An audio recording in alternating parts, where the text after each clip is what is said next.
This young boy was born with the extraordinary ability of foreseeing the future.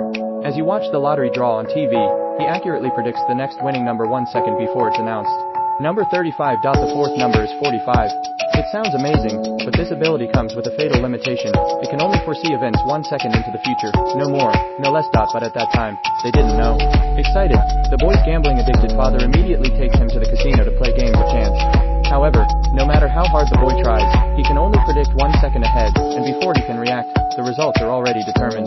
It's no use trying to bet on anything. He can only make a few $100 by appearing on TV and guessing playing cards. Apart from earning the reputation of a 1-second prodigy, it's practically useless.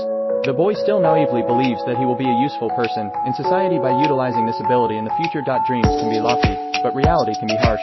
Years pass, and the little boy becomes an old man, a middle-aged loser who has not achieved anything significant. He spends his days working at a bar, surviving by stealing chicken wings from customers. His 1-second superpower, which he once cherished, is now only used for playing rock, paper, scissors with customers, earning a few $100 for his living expenses. It's not me. I want to see that the only motivation in his life is his love for his hearing-impaired son. To pay for his son's surgery, he accumulates a mountain of debt. However, due to his lackluster personality, even his own son looks down on him. At this moment, the creditors storm into the bar, ready to resort to violence to collect their debts.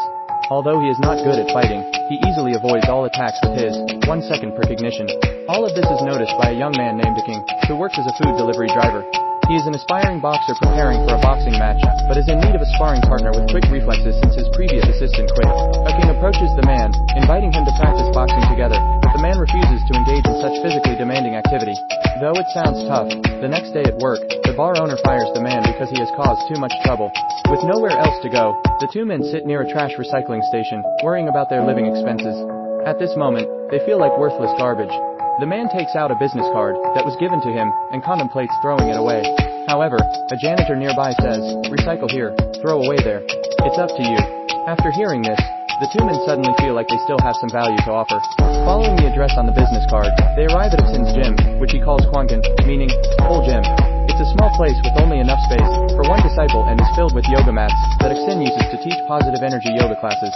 As the two men enter, they are greeted by a down-and-out man, whose father was once a famous boxer. However, now he can't even be considered a professional boxer.